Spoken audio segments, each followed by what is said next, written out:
Je suis très ravi d'être parmi vous ce matin pour procéder à la réception d'équipements pour 130 laboratoires pédagogiques et de recherche de nos établissements d'enseignement supérieur d'une valeur, vous l'avez rappelé, de 52 milliards. Ce programme prioritaire me tenait beaucoup à cœur parce qu'il matérialise l'ambition que j'ai d'un enseignement supérieur scientifique de qualité qui répond aux exigences pédagogiques de son temps. La science, et mademoiselle Kébé l'a rappelé avec brio, c'est certes l'énoncé conceptuel, c'est la théorie et le postulat. Mais la science, c'est aussi et surtout la théorie confrontée à l'épreuve de la pratique. C'est le test, c'est la mesure, c'est la démonstration, c'est la vérification.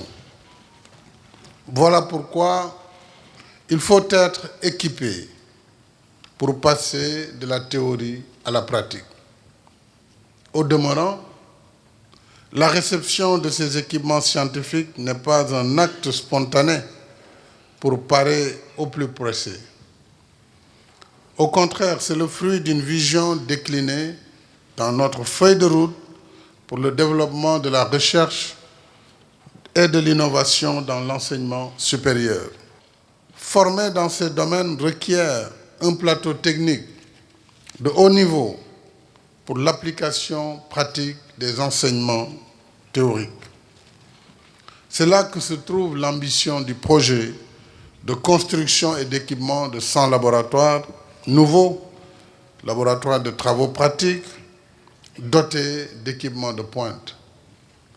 Dans le même esprit, la 8e décision issue des concertations sur l'avenir de l'enseignement supérieur et de la recherche portait sur le nouvel élan à donner à la recherche et à l'innovation par la mise en place de plateformes mutualisées avec des équipements scientifiques lourds à la Cité du Savoir, ici même à Diamniadio. La mise en place d'un centre national de microscopie électronique de dernière génération et des équipements pour le laboratoire national de biotechnologie et de génétique moléculaire s'inscrit dans le même cadre. Sur la même lancée, nous avons installé à la Cité du Savoir, ici à Diamniadio, un supercalculateur d'une puissance exceptionnelle de 537,6 teraflops et dont la gouvernance vient d'être finalisée. Et plus récemment, j'ai mis en place l'Agence sénégalaise d'études spatiales, dont la vocation est de réunir une masse critique d'expertise capable de porter nos ambitions pour la conquête de nouveaux horizons scientifiques et techniques.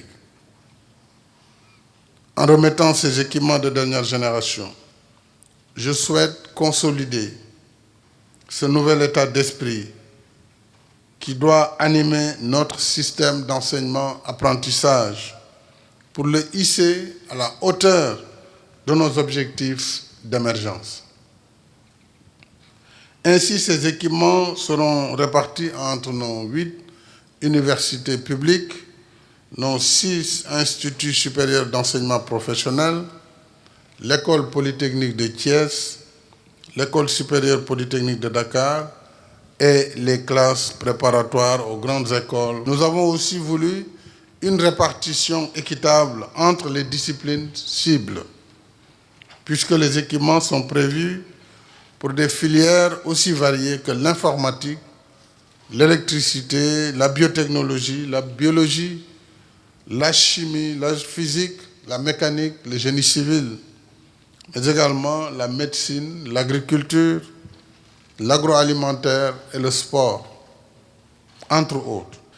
La maîtrise du savoir et du savoir-faire dans chacun de ces domaines exige en effet le recours aux meilleurs outils de travail pour atteindre des niveaux de performance élevés.